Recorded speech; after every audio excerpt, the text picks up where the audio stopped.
to whenever and wherever you are in the world on this fine, beautiful Sunday morning here in Australia.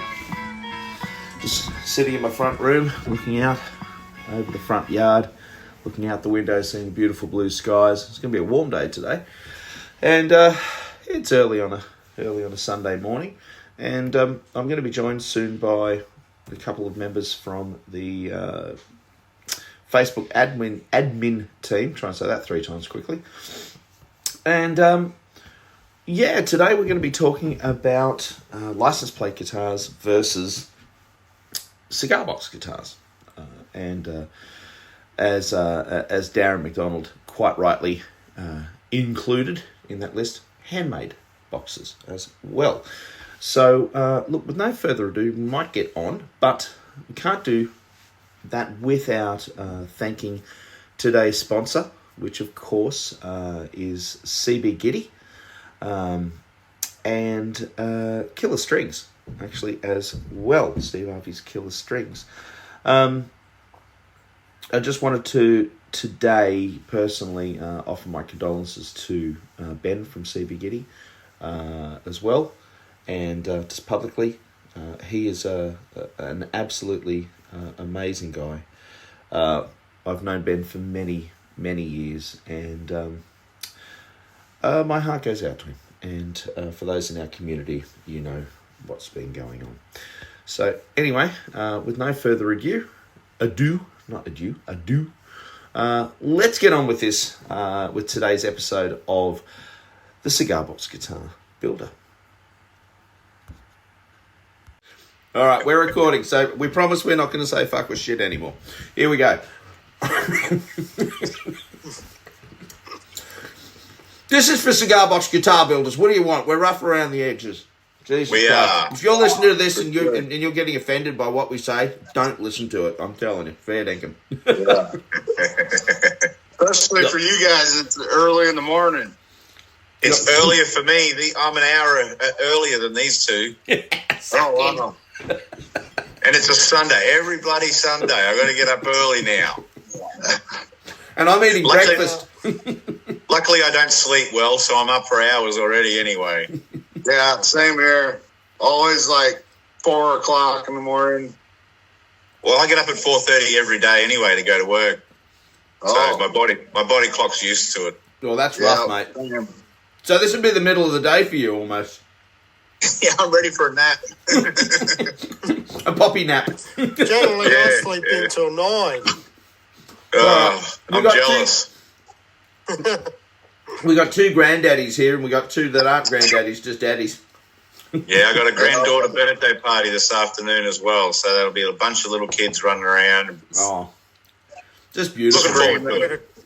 I got a birthday next week. I was watching one of those Facebook or Instagram posts of a young family together or something like that. And I was sitting there going, oh, like that, the little one. So I looked up in the kitchen. There were like a couple of my kids, and like my son's like 6'4" or something, you know, like that, built like a brick shit house. You know. Oh, you said shit. Oh, I did say shit. Sorry. No, I did not say shit. I said shit house. Do you know where shit comes from, the word shit? No. Okay, it was actually... So, no, when sailors were populating the earth, and they're going around all over the countryside or over the ocean side in their boats, they would take a lot of manure to, colonise these new places, get some good growing soil for crops and stuff. Yep. So they would take these huge, big crates of manure, and on the side of the box, it said SHIT, store high in transit. Ah! Wow. So it's not That's where it comes from. So it's not actually a swear word, it's an acronym. Exactly. Yeah, because if they had it too low, it would get moisture and it would mold up and, it would become no good. Ooh, so imagine that running through your ship. But you got to store it high. Imagine all the drips. Because they didn't have plastic bags back then, bro. Yeah, that's exactly right. I'm going to tell my son, that way he has a story to tell his teacher on Monday. Yeah, and if he gets in trouble, he can say, it's technically not a swear word. It's an acronym. Yeah. There you go. My kids at school won't be able to try that. They're only 6. Yeah, they'll try it. Trust me. If you give them half an opportunity, they will try it. Oh, yeah, they've tried there. Yeah, they're Guess what trying. Mr. Harrison taught us today, Mum? Oh, I've had worse. Yeah. All right, well, let's get on with All today's right. episode. First things first, we'll kind of do a quick mention of what's been happening in our worlds today. So we'll start with Jesse because he was last to the party, and he's obviously got something very groovy going on there. So what's happening, Jess? Oh, well, I've spent the whole day I'm working on another sound box or noisemaker. Noisemaker on steroids is what it's going to be. Cool. And I can tell you, I can give one hint away. I've got this really old trolley conductor's case. From like probably the early 50s. It's even got trolley logs and a little coin bag in it and stuff. And it already had built-in springs. So I was like, I have to go with this. I got it at an antique store for around $30. So there's going to be a lot of weird things incorporated into this thing. I like the pickup that you made the other day on Facebook using the coil. Yep. Maybe not practical. Very easy, and it really does have a lot of. I mean, it's got some good sound. Actually, it sounded really punchy. Got to admit. Yeah. So it's. I just built this. This was a. Oh, bloody hell! Oh, look at that coil sitting up like that. Yeah, so the magnets are facing down towards the strings rather than up. No tuners. That's cool. So the pressure is essentially on top of the strings. Yep. So I'll show you a little sample here. So you just can hear it. for the listener, what Jesse's done is Jesse's used the coil from inside a recharger. Like one of those battery packs that goes on a drill. And he's taken the coil out and he's taken the wires off the coil. Two of the wires, one's earth and one's positive. He's run that to his volume on and output jack on a 3-string cigar box guitar style thing. And what he's done is he's mounted, because it's quite a lumpy thing, he's actually mounted the coil on top of the guitar neck. Now let me just take that photo, mate. All right, that's cool. Turn it sideways, Jess, so we can see the height. Yeah, that's it. Yeah. Perfect, mate. Yep. Just wait there. All right. And let's hear it, mate. Sounds ingenious. Looks cool. Looks Frankensteinish.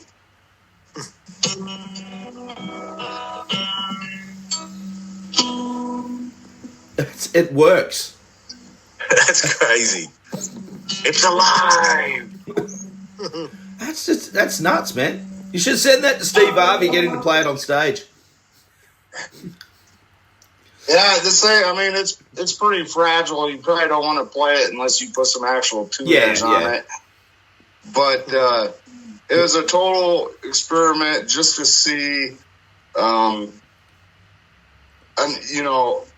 this thing only reads probably 0.3. Yeah. Of a K ohm. Yeah. So we're talking 0.3. Some of the lowest ones we use in cigar box guitars are 3.0. Yeah, like the old Japanese, the old Tesco, not Tesco, the old Tesco kind of guitars. Some of those, I've got a couple of those, very, very lo-fi. I think Ben C.B.Gitty actually sells one. I think it's their pawn shop single coil. I think that's just on 3K. But there's something really kind of cool about that lo-fi sound of a very low, low. And it doesn't necessarily have to do with the winds. It's got to do with a whole heap of stuff. But they actually have a really cool sound all their own, which is very funky. I was talking with Michael Pinkerton earlier, and it kind of blows my mind about using this. I didn't. There's no work. You clip a couple wires, you hook a couple wires up, throw some magnets on top, and you're good. But back when I used to wind a lot of my own pickups, and I'd do a lot of experimenting. Yeah. Some of them I would only, I would use a heavier gauge wire, like a 36 gauge. Yeah. Or a 32, and I'd only put probably 100 winds on it, just wrapping it like this. Yeah. And they sounded just fine. It's funny, isn't it? Yeah. It's funny. It's it's a really, I think that would be very, very cool to see more about pickup making, because it is a really cool, and listeners, if there is an episode back 2.5 maybe years ago with Mike. Just come on, help me out, guys. Mike Snowden. Oh, thank you. Gee, we're Sunday morning. Mike Snowden, where he was talking about. We had a big interview about his new guitars with his new pickups, and we had a bit of a chat about that. Also, go back and check out the episode with Pete Vivas from Buzzard Guitars, because Pete actually makes his own pickups as well. It's a really cool thing. It's a rabbit hole I wouldn't mind spending some time kind of going down. It'd be very funky. Yeah, same here. It's definitely something I'm interested in. I want to do some, like Jesse said, just start experimenting and see what I come up with. It'd be fun. Sorry, Jess. And like I said, just start with your hands. Yeah. Instead of getting some elaborate machine or whatever, just start with your hands, and then you can say, well, this sounds like this, and I did this, or because it is labor intensive if you do it by hand and you don't have an actual winder. And just visualizing the process as you're doing it, it kind of feels like it gives natural mojo. Yeah. To your build. Yeah. I've been playing with this idea of making a jig, because I like making jigs for things. Yeah. And I've been thinking about using a fishing rod as my winder. Oh yeah. So I've been playing around with the idea in my head on how to use a fishing winder. It's still, like I say, it'll be manual winding up like the fishing line. Sure. But I think that might work. We should do an episode on jigs as well. We'll call it Joe Getting Jiggy with It. Let's get jiggy with it. I love jigs. I do. I love them. I was just saying that I used to way back when I used to actually buy these kind of really thin pickups from Mark Wilmot up at C.B.G. Emporium, and he used to actually make his own pickups, the Devil's Hand pickups, and this is before he did it. He switched it over. He called it, because he has those strings. Which you guys know I'm not a big fan of. I just don't think they're great, but that's another thing. I'm biased. But he made the most incredible pickups. Like I wish he would get back into building pickups. The problem was he could never get the money for time. He used to sell his normal pickups, his normal drop-in pickups, for I think they were $42 each, but he wasn't making money on them at $42 because of the time it took him to actually make them.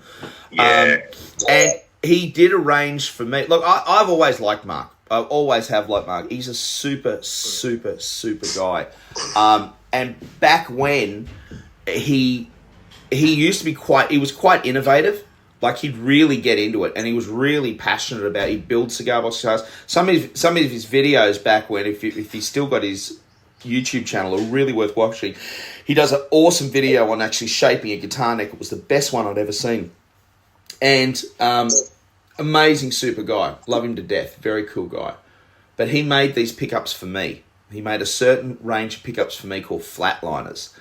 And he used to, bless him, man. He used to only charge me $25 a pickup, right? And they were thick. They were really thin. Like they were less than maybe five mil high or something like that. It was ridiculously thin pickups, right? That I could basically just, or you could almost stick them on, right? But they were standard wound, not done like a flat wound pickup, and they were just gorgeous. See, he had the mojo, man.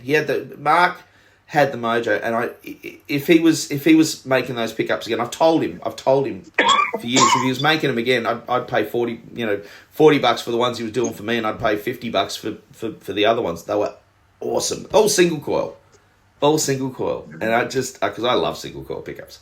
Anyway, enough of my yammering. I'm shit at making them. I've done one, but I would love to. What about you? Dazza?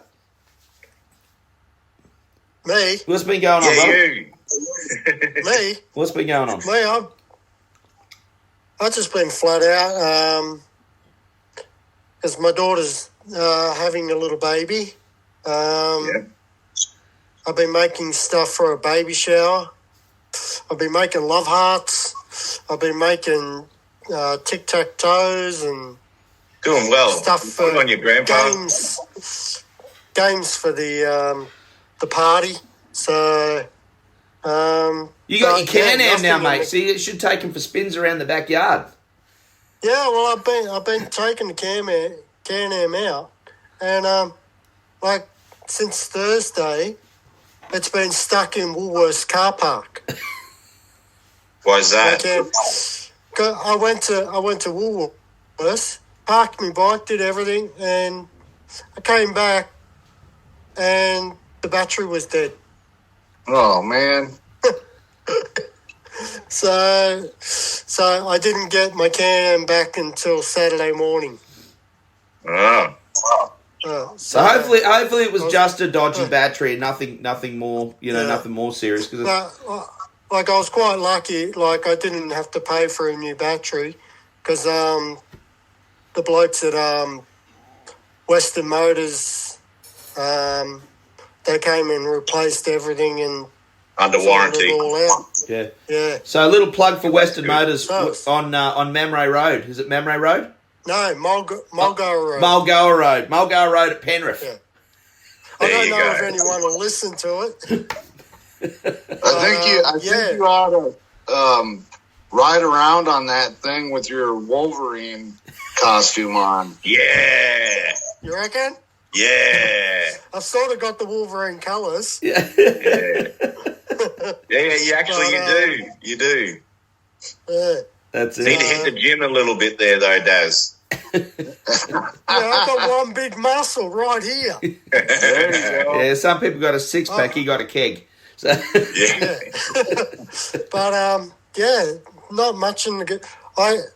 The only bit of guitar work that I have done this week is that... that's not going well.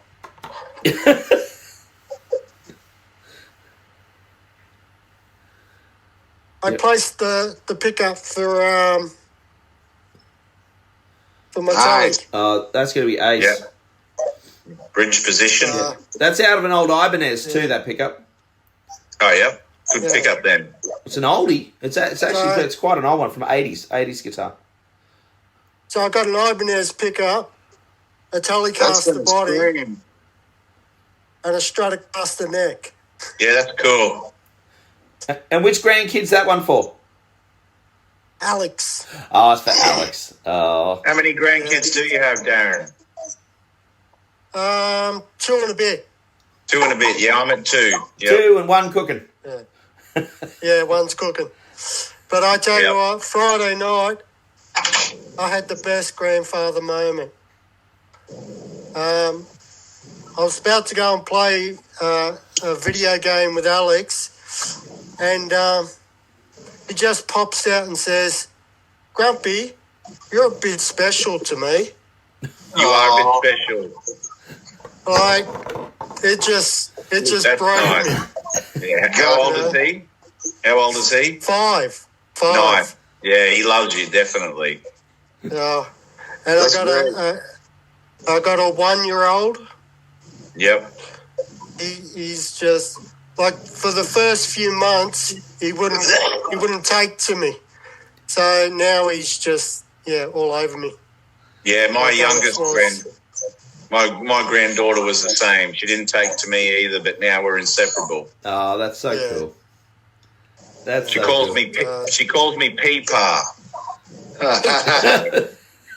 She couldn't get her mouth around Grandpa, and then Peepa stuck, and now they all call me Peepa. And how old is she? She's 5 now. She's 5. Yeah. Yeah, 5. Yeah. Well, Joe, getting on to you, age. buddy. Getting on to you, mate. On to me. What building have you been doing lately? Got some fretboards here I'm working on. Oh, lovely. Yeah. So Maple. These are for. I'm not sure what it is. I can't remember. It's from down south. It was picked up in Tasmania. Oh. You guys know Mark Richardson from C.B.G. CBG's by Taz. I've seen him around. I haven't. It's funny, you know. We're a funny mob. Because a lot of us keep to ourselves. He does stick to himself. Yeah. So he sent me some blanks. So he sent me 4, boards, and so I've milled them down. Out of the 4 boards, I've ended up with 16 fretboards. Wow. So I'm going to do 4 for him. 1 will be a mandolin, and then I'll do 3 cigar box guitar necks for him. I've started on that. And I'm going to do. He only asked for simple because he's a bit of an older fella, and he's had a stroke, and he's sort of stuck in a wheelchair. So his ability to do the real grunt of the work is getting a lot harder for him. Yeah, but he still loves to build. So I'll knock up these fretboards for him, and I'm doing it as a love job. So I'm going to be doing the 4 for him, and then I'll keep the rest of the fretboards, and that's it. But he just asked for very simple designs. He just wants normal center fret dots.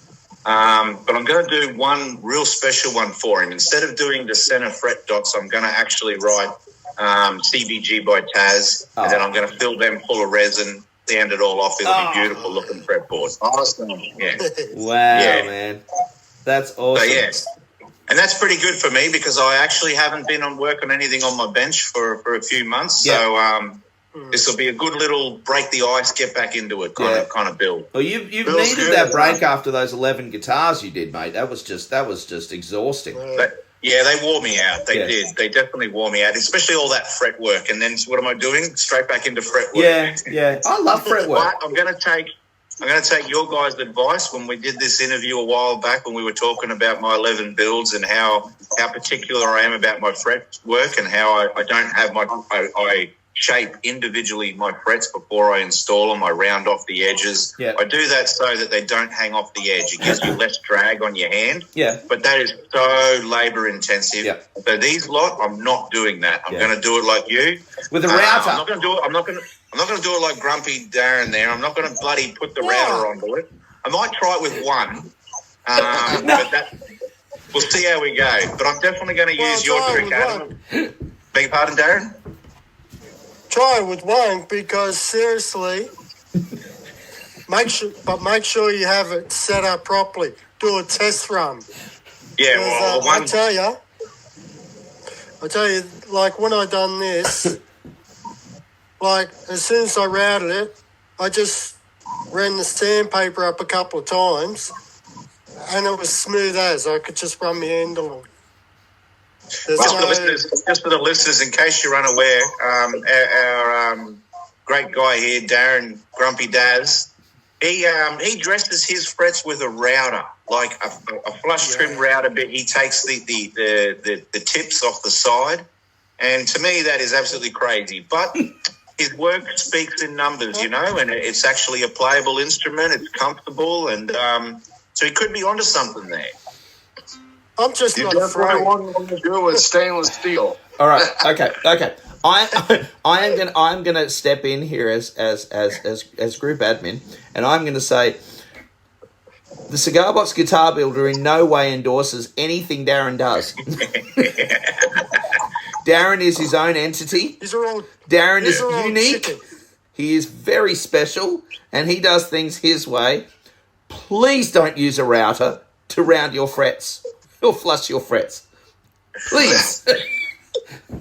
If you do, Don't be chicken. it's on you, and it's not on us. Oh, yeah. Don't be yeah. a chicken. I'm going to have a go at it. Did you guys see this one I did with the individual? Now, that thing That is was amazing, crazy. Jess. So those frets there, Jesse, they are screw heads. Is that right? Yeah, they're machine. They're machine screws rather than wood screws. You know, so they're all the ones that you would use on like a 3-way blade, a switch. You know, They're like a button top. They're like a dome top. Yep. So then they're actually getting threaded into the aluminum fretboard. So then if you need to raise or lower, if you're getting a buzz, You just screw it down. Yeah.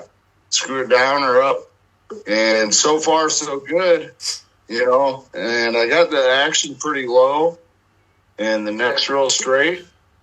It's an old handrail I used for a neck. Oh, wow, man. You do some fantastic experiments there, Jesse. Like, I never would have thought to do that. Like, what Jesse's done here is instead of installing a fret, it's a 3-string box guitar, but instead of installing frets down the neck, he's actually put a screw in the line, 3 screws in the line per fret. So each string has an individual screw underneath it per fret. And that way, as he just said, you know, you could do all your notation by just raising or lowering the screw. It's pretty bloody cool, Jesse. The only downside I could see is bending would be tricky. Yep, you won't be doing any bending. No. And it seems to me the best place to play is right behind Yeah. the screw.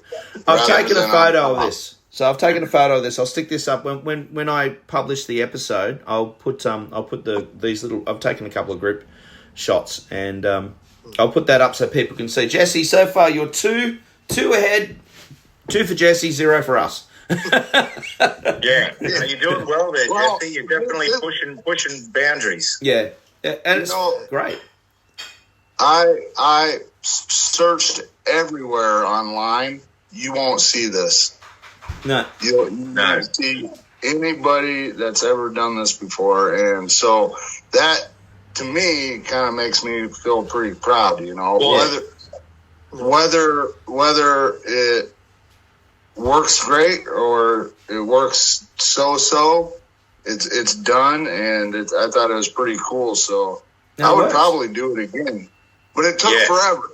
It took a long time to draw all those holes and get all those screws in. I made a boo-boo on the 6th fret here. Oh, yeah. Oh, yeah. My drill bit walked away from me. Yep. So that one's a little bit off. But it looks pretty good. You know, getting those exactly straight to be directly under the string, that's kind of a chore. Yeah. See, I would have built a jig. Yeah. Well, you probably, it would have been a lot easier. No, you done well. And as far as finish, that's another subject we can talk about, but briefly, I only used paste wax on this neck, and it feels really silky smooth. Usually I oil all my necks. Yeah. And that, that's a 2 or 3 day job, between both. So, yeah, overall, I'm pretty happy with that one. That's awesome. Yep. All right, let's get on to me. I've done crap. What do you got, Adam? I got nothing. What have you got? Nobody wants to listen to you. That's not true. Actually, I've done a couple of things over the last couple of weeks. I don't have any glue. I can't afford any glue. I still can't afford any glue at the How moment. can a wood guy not have any glue? Oh well, I got to wait till payday. You can't afford it. I've literally gotten to the very. How you can hold them upside down to get the very last bits out. Anyway, doesn't matter. That's my problem. So I'm out of glue. I need to stock up my workshop a little bit because I've basically just run everything down, which in a way is good because now I can start again. So, but over the last couple of weeks, some from me, and I would have sold it to you. Well, the last couple of weeks, I've kind of I have taken a step back for a little bit just to kind of get my head back in the game because when I throw myself into this, I do about 200%, and I burn out a little bit every now and again. So it happens. Yeah, feeling better now, so I'm back into it and feeling enthusiastic again.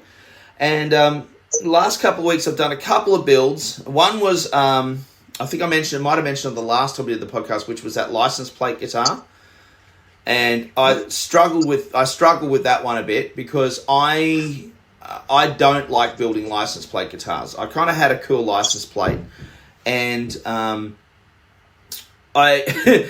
did a few interesting things with it. I ended up trying to put a ghost pickup in there, one of those flat wound pickups.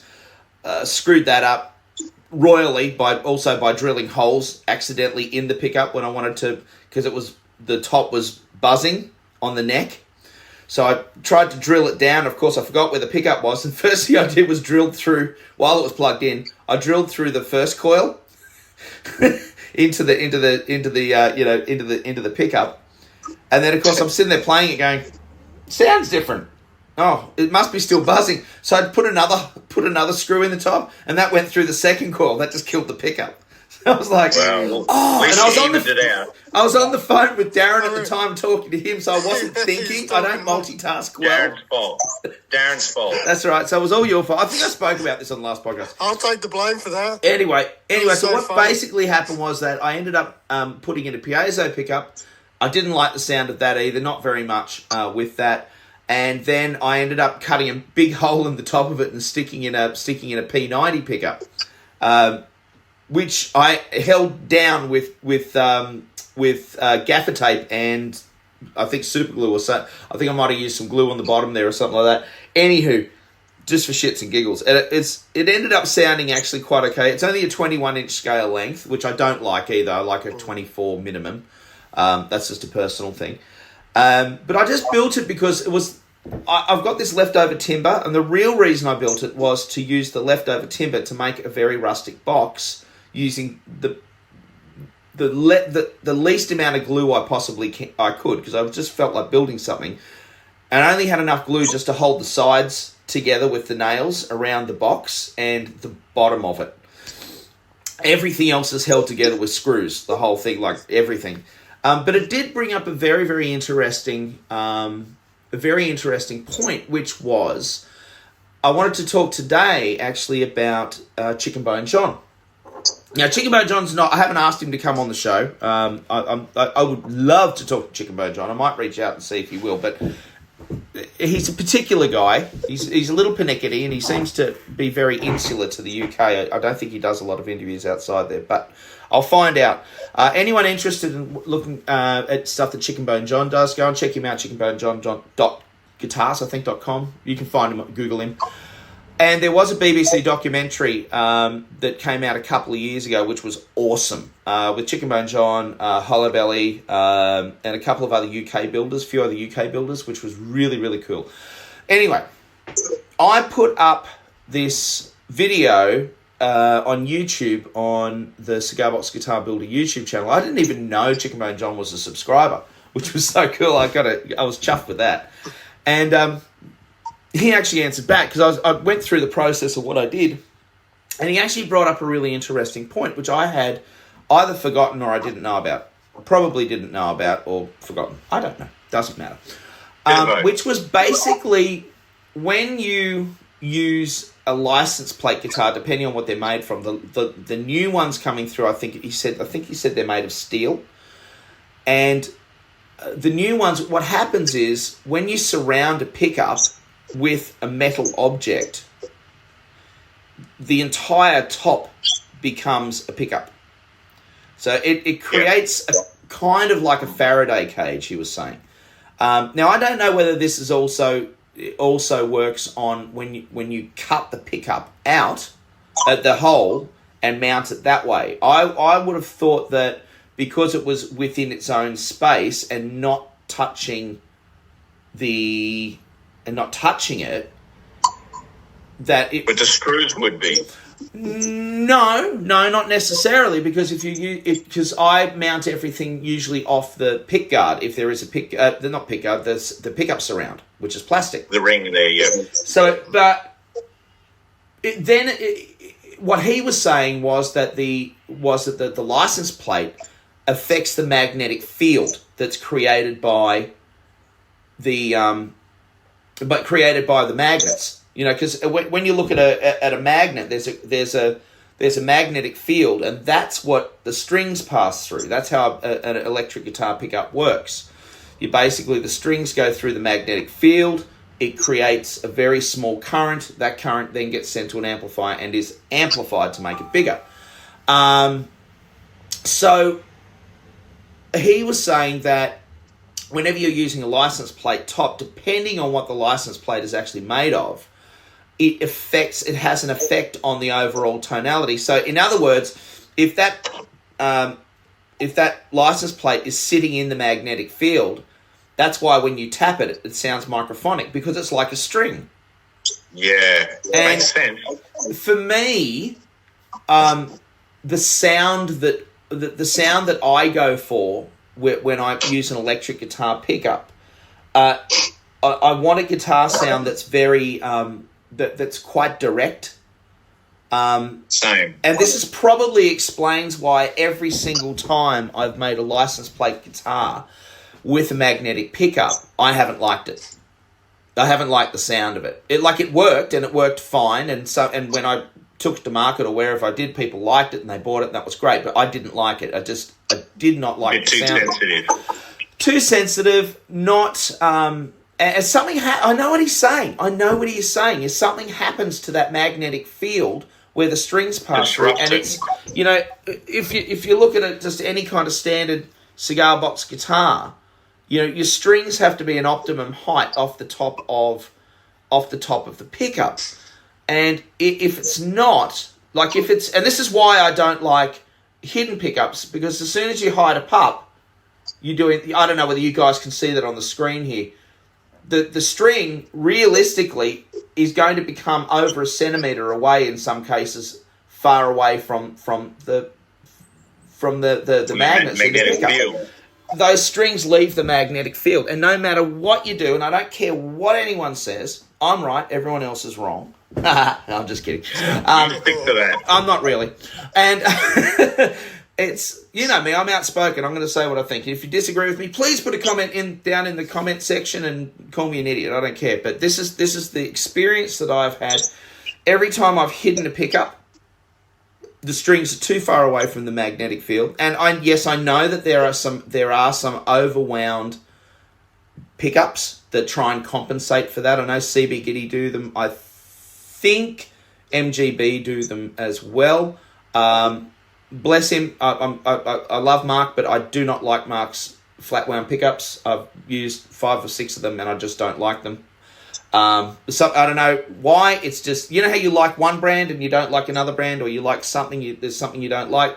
I don't like them. I'm not a fan of them. I actually did. If you go back very early in the Cigar Box Guitar Builder videos, I actually did a playoff between three of them. I think the Mark's one, MGBs, and C.B.Gitties. So I did actually do a sit down test of 3 of the different pickups. Anyway, but yeah, it's. Have you guys had any different kind of interactions with license plate guitars compared to using a timber body, whether or not it is a cigar box, or as Darren quite rightly mentioned yesterday before we did the podcast, handmade timber bodies as well? What do you guys reckon? Well, I've never actually built a license plate guitar. I've built metal tin sign guitars. I built a couple of them, which is kind of the same as a license plate. And I have found the same thing, that it's very microphonic. I find the whole top just had a very touchy, you know, you had to sort of hold the guitar perfectly. You couldn't just be rough with it. Otherwise, all those microphonic sounds would come through. Yeah. I also found it very loud as well. Like it seemed to really pick up that magnetic field. I have a whole collection of license plate behind me, but I'm yet to actually build a proper license plate guitar. So I'm a little bit inexperienced in this conversation. Yeah, well, yeah, but it's interesting. Like, it's the same idea. What you've built was the same. As a metal tin what about the sign, lap steel? What about the lap steel? Because that is made of metal, isn't it?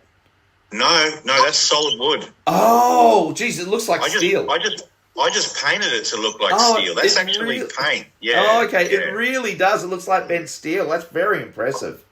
Yeah, I used a combination of gunmetal grey, light gunmetal grey. I used a silver spray, and I literally did it like an airbrush paint job where I focused on the sort of the highs and lows, the curves of the body. I sort of followed the contour of all that with the different shades of the grey. Yeah. And it dead set gives it a metal look. But no, it's 100% wooden body, wooden build. There's no metal in it whatsoever. Behind you, the green guitar on the wall, is that a metal plate on the front of it? Okay, yes, so that one there, I don't know if I can get this. Can't get it down, so... Oh, okay. This one, actually, I'll just bring my phone over to it. Okay, sorry. No, this one here is a wooden body. Yep. But I've painted it to look patina. Yeah. That's awesome. So, yeah, there's no metal on that either. But, yeah, that is a metal scratch plate that I made. And how do you find that metal scratch plate? How's it play?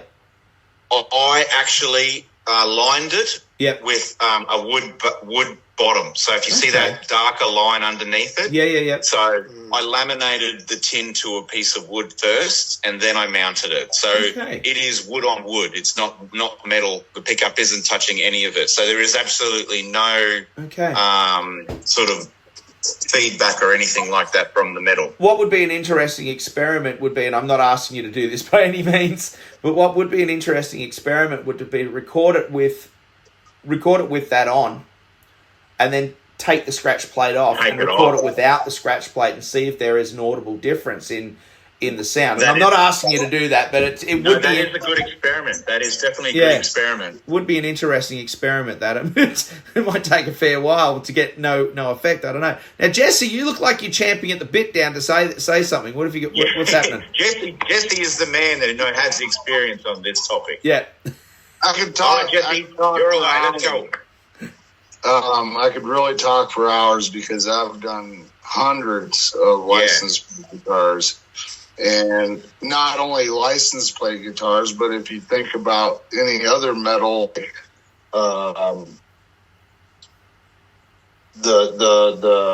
bedpan, a bedpan, of course, the one I just showed you, so this is tin. So it's a little bit softer than your steel. Yeah. I got a license plate guitar here that is steel. Yes. It's got a single coil there. Yeah. That's very cool. I like that one. But is that a solid body? It is a 5-piece body. Yeah. So it's got the 4 sides and then the back. Yes. But it's all solid oak. Solid. Yep. I reckon I might try that. Because I like the look of license plate guitars, but like I said, I've never liked the sound of any of the ones I've made. Maybe that's because they're hollow. Maybe. Could be. Yeah. And then, I did a Jack Daniels tin, very similar to that the pink one that Jesse held up. Yeah. Whole tin box. And I found that I could really hear sort of the sound coming from the guitar, and I didn't like it. From the internal, it was extra noise. It was like a reverb that you don't want. Yeah, that's it. Yeah. I ended up stuffing it full of crunched up newspaper, and it helped. Yeah. Sorry, just keep going. If you're gonna use a tin box, you definitely want to make a complete housing. So you don't get that reverb, that vibration and that will mess with your magnetic pickup. Like this one here, it's a complete 6-sided plywood box. This thing, Guidance. it's solid. So essentially, it's a wooden interior, and it's just the exterior is tin. Sure. And then, so then now we have a different kind of metal top. So this would be an aluminum. Yep. Like the newer license plates here in the U.S. are all aluminum, whereas the old ones were steel. Yep. Now, whether I'm surface mounting or drop-in or ghosting any sort of kind of pickup, I do have the best luck with aluminum license plates rather than steel. Right. So it affects the magnetic field less. For sure. And now, as for mounting, ghosting, right? Ghosting the flat pickups that the suppliers sell. I've had excellent luck, and I've had really bad luck on numerous substrates. You know, whether it's a completely hollow box with thin sides like a cigar box, or a thicker, more solid wood. But I do think no matter what is, you do not want to touch the magnet to the bottom of the plate. Yeah. You want to at least, a little space, a little gap there. Otherwise, it becomes you can take your guitar and talk into it. Yeah. Yeah. And you can hear it through the amp. Because it's literally the same, especially if it's steel, because that's what your strings are mostly made of, like nickel and steel and that type of thing. Because it's the same as plucking the string, tapping the body, and then not only that, but then if you're anywhere near any kind of, especially with a single coil pickup, crikey, because then you'd just be picking up 60 cycle hum like an antenna. It would just absolutely suck in any RF interference that you can possibly find. Humbucker would be better in that regard, but I've also found amp setting. Oh, sorry, Jesse, you're right.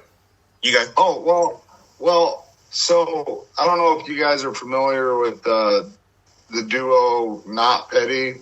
They do Tom Petty tribute. I've seen some of your videos. Yeah, I've seen them through you before. So they're from Illinois, United States. And I did a custom build for Jeff, a 6-string, solid body, but hollow. Yeah. And then with his license plate, his personalized license plate that said California Jeff on it. And I got my butt kicked bad with the ghosted pickups. I don't know why. And so I ended up using magnetic pickups, drop in, and that took care of the problem. Yeah. I think a humbucker is the best solution for that. Yeah. And the reason for those ghosted pickups are, preserve the artwork of whatever you're doing. Yeah. But sometimes preserving the artwork is a sacrifice for a good sounding guitar. Yeah. So you got to kind of use your playability has to come first. Yeah, playability has to come first. Yeah. Especially if it's going on stage, Have you ever thought about doing a drop-in humbucker? So you would cut out your little rectangle section out of the license plate and then drop the humbucker in it, but trim that little bit you cut out and stick it on top of the humbucker. Actually, I've seen somebody do that. I think Mark LeClaire did that on one of his guitars. Oh, wow. Because that way you would preserve the original look. Right. And I think mainly, it's mainly CBG's. I can't remember his name. But he Mark does something, a lot isn't of it? that. Is it Mark something? Is it Mark something? I don't think so. I haven't heard that name for a while. Yeah, he does a lot of stuff with... I think he's done a bit of stuff with videos with Samantha Fish or something. He had some stuff going on there, didn't he? For a little bit he gave her one, or... I remember. Yeah, it's a while ago, a couple of years. Yeah, he gets Fat what's his name? Fat Knuckle Freddie and Memphis Lightning gets to play a lot of his guitars. Yeah. But that's all license plate stuff too. And he does a lot of, like Joe said, if you're gonna cut a hole, might as well use that what I would call a receipt. Mm. Yep. Keep that receipt and put it on Stick top. it right back on. Yeah. Yep. Or I've seen guys, if they cut a round sound hole in their cigar box, and that's got a little bit of artwork, just drop that down to the bottom of the box, and then you can still see through. Seen that. Yeah. I do like that. That's a cool feature. Yep. Well, we talked the crap out of this, didn't we? I like this one here. Look at this one. So you guys know Royce's CBGs? Yes. He's from Kansas, so he's a pretty good friend of mine. He has sent me a bunch of boxes before, and he inside a delivery that he sent me of a bunch of boxes, he gave me a bunch of number plates. And this is a number plate he's had in his family since 1929. Oh my God! Look at that. Wow. That's awesome. And then I got another really old one here from him. This one is from 1951. Gee whiz. So if this one's a bit dinged up, it's very rusted. But I do have a plan, and I'm going to Flatten it out. make a frame. Was that Adam? Flatten it out. No, well, a little bit. Yeah, it's just not that flat. But I'm going to make, since this license plate is super old and very rusty, it's not going to make a very nice top. But I'm going to make a framework for it. Yeah. Drop it down in a framework and then fill it full of resin. So I'm going to encase this in clear resin, and that will become my guitar top, my body top. You're going to keep the rust, or you could remove the rust? Yeah. Sandblast it? I don't know. I'm going to keep it exactly how it is. The point of sealing it in resin is to preserve exactly how it looks. Oh, wow. And it will become the new guitar top. And because it's also quite narrow, it's not going to. I want to make it wider, so I'm going to make a wider frame, which will give me a clear resin frame for this, which will allow me to put LEDs inside the box, and it'll light up around the whole thing. So it's going to be super, super sick. Oh, wow. Just hang on a second. Oh, look at him. He's got the mojo back. I'm getting it. He's got the mojo back. Here's an example of sealing something in resin. Yep. So what this is here is legitimately a piece of toast. And I've had this piece of toast, and it's not moldy. It's sealed in resin. I've had this piece of toast sealed in this resin for about 5 years now. Now, this is from a guy, some of you listeners, especially in America, may be familiar with a guy called Bob Log III. He is a crazy one-man band. He plays the guitar. He has really bad tuning. He just flaps around on his guitar, sits on a drum step. He wears this Evel Knievel helmet where the face is completely blacked out, and he has a telephone handle jammed into the front of the helmet, and he gets that real low fuzz kind of microphone quality, and he is just a crazy, crazy guy. And I went to this concert. Look him up for sure. Yeah, so he's from Arizona, but he now lives in Australia. He is crazy. So his name is called Bob Log III, and his music is just way out there, and I absolutely love it. And he did a tour in Australia. This is about 5 years ago, and he was doing a tour in Australia, and he was it wasn't every part of Australia, and I live on the East Coast, and so my capital city is Brisbane, and he wasn't coming to Brisbane.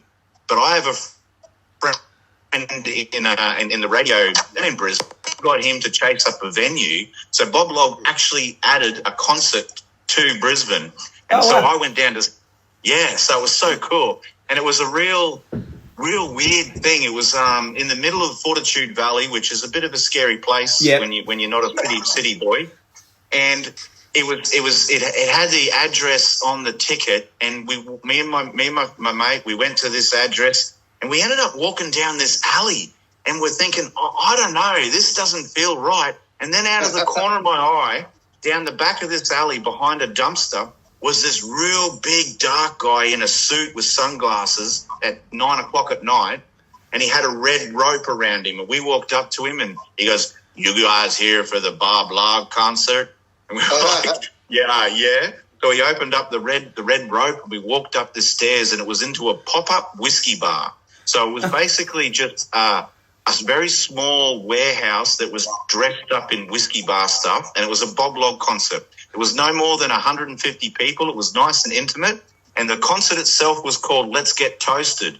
And so he walks out on stage, and he's got a toaster machine and a loaf of bread in the bag, and he says, every song I've wrote is the perfect length to make the perfect kind of toast. So I'm going to keep playing, and every time we're going to put bread in that toast, and every time that toast pops, we're going to play a new song. So he'd drop a slice of bread in the toaster, and then he would just start playing, and then the toast would pop out, and he would finish and go to a new song, and he's throwing out toast left, right, and center. And the whole place actually started to smell like toast. It was very, very cool. And he had this giant raft. It was like a 2-person blow-up rubber ducky raft. And he poured a bunch of champagne into it and made people crowd surf, made this raft across everyone. And so people are holding up this big raft, drinking this champagne and passing it off. And it was just the craziest tour. Anyway, so I scored a piece of toast, found it on the ground, put it in my pocket. And the end of the gig, I spotted him over in the corner, and I'm like, "Oh, hey Bob, I got a piece of toast. I'd love you to sign my toast." And, "I'd love to sign your piece of toast." So anyway, that's one of my most favourite souvenirs from a concert from Bob Log III. It was my toast sealed in resin, which has given me the idea to do the same thing with these old vintage license plates. Well, there you go. There you go. Yeah. Okay. Did he play Cigar Box guitar by any chance? Pardon? Did he play Cigar Box guitar by any chance? No, but he had it was a very bashed up custom guitar, and I think it only had 5 strings on it, and it was definitely open tuning. And his style of playing, he would definitely rock out on a Cigar Box guitar. I think you have a job this year, which is to build him a Yeah, guitar for sure. and get him on the podcast. We got to speak to this guy. He's our kind of people. He is a crazy guy, and I recommend anyone to check him out. His name's Bob Log III, and one of his most favourite songs is "Put Your Boob in My Scotch."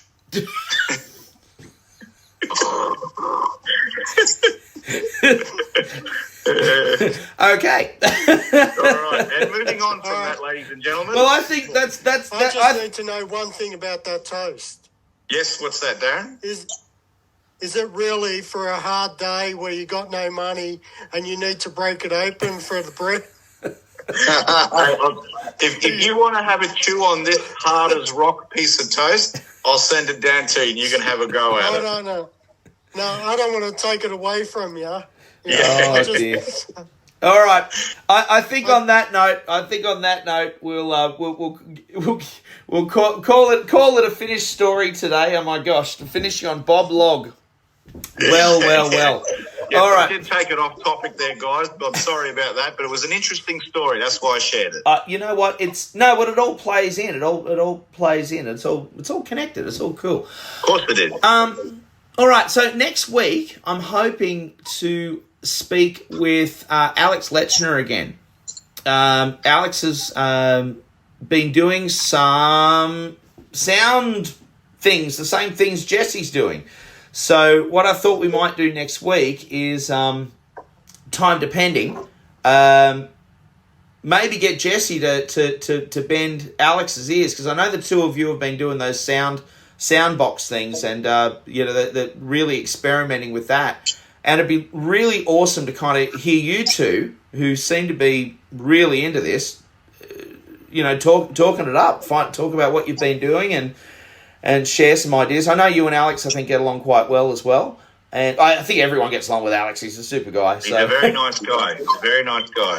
He did have some flooding recently, which I think he lost a little bit of equipment, but all this big stuff was up out of the water apparently. So that's I'm glad to hear that. But still, Alex is Alex is, he's a good bloke. He's a hard-working guy, and he can't really afford to lose things. So I'm just fingers crossed for him, and hopefully everything is drying out nicely for him. I know you guys are having a pretty horrible winter over there this year, by the sound of things. Jesse. Yeah. Jesse's just thinking about the next guitar he wants to build. No, I'll just give you a fun fact about Nebraska, USA here. Within 3 days, the temperature has changed about 75 degrees. Gee whiz. Fahrenheit, 3 days ago, we're at 20 below. Now, today, it was close to 60 degrees Fahrenheit. So, which is about 25 degrees Celsius. That's crazy. Is it 25 about that? A mild day. So it's gone from freezing to mild, basically. Below freezing to spring weather in 3 days, and it's you think of Nebraska. Okay, let's put it this way: you think of Canada or Alaska, right?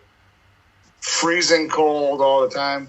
That's not the case. I've lived in Alaska before, and Nebraska is more extreme weather than there because in days time you have to change your clothes. So many,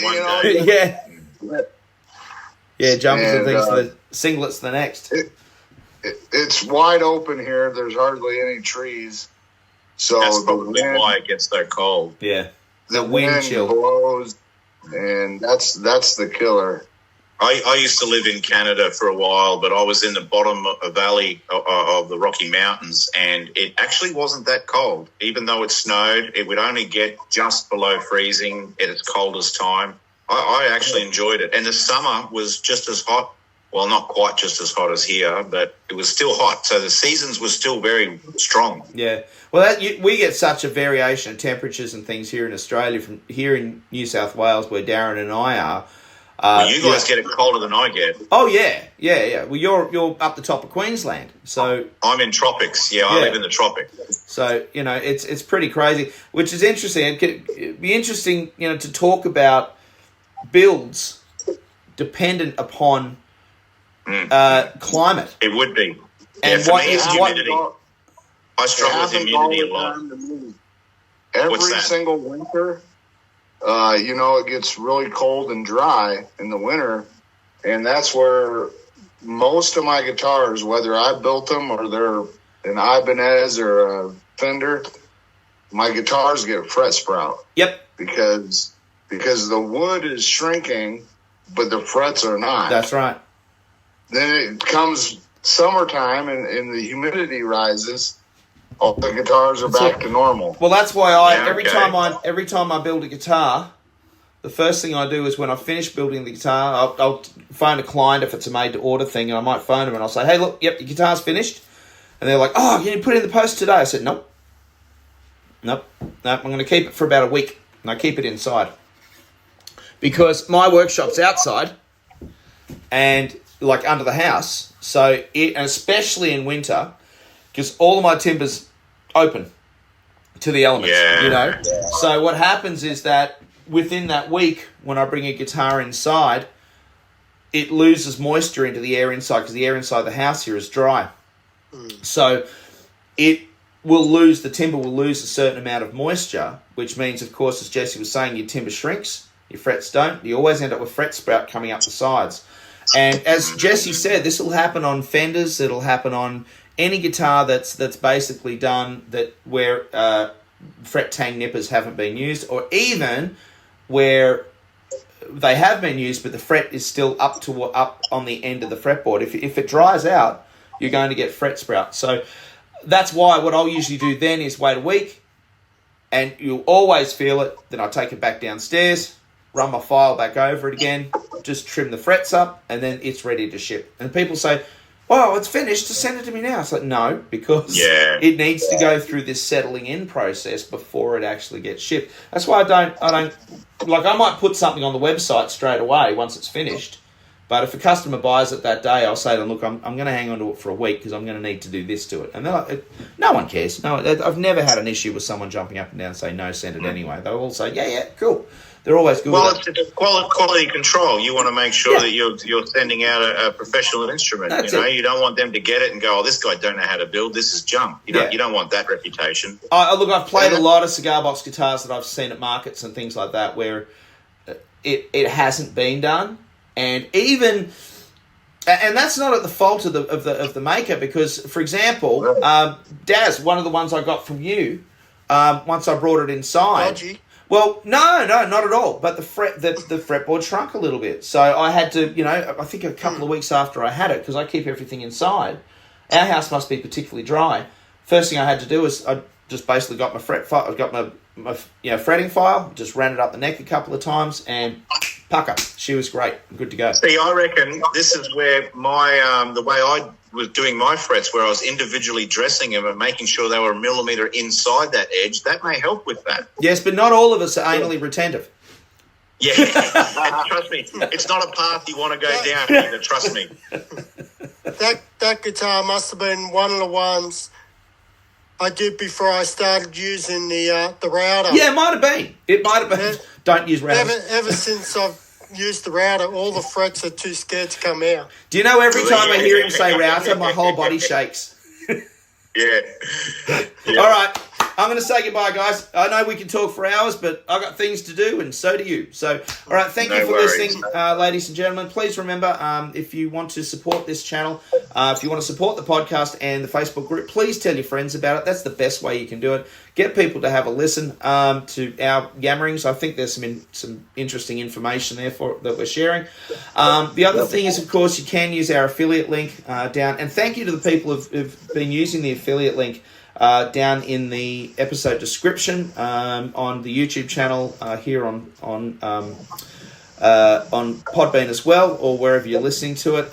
Yes, it does help. We do get a 10% kickback from C.B.Gitty, but you also get 10% off your goodies if you order from C.B.Gitty on your first 3 orders. And thank you, because I know some people have actually been using the affiliate link after they've actually used their 10%.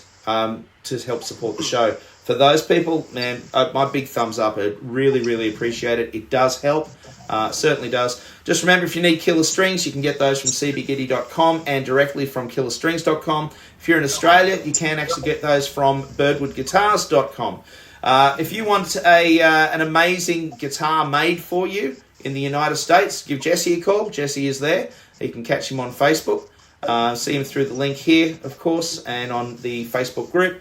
Darren's not doing anything for anyone except his grandkids at the moment. We totally understand that. That's right. And me when I beg him.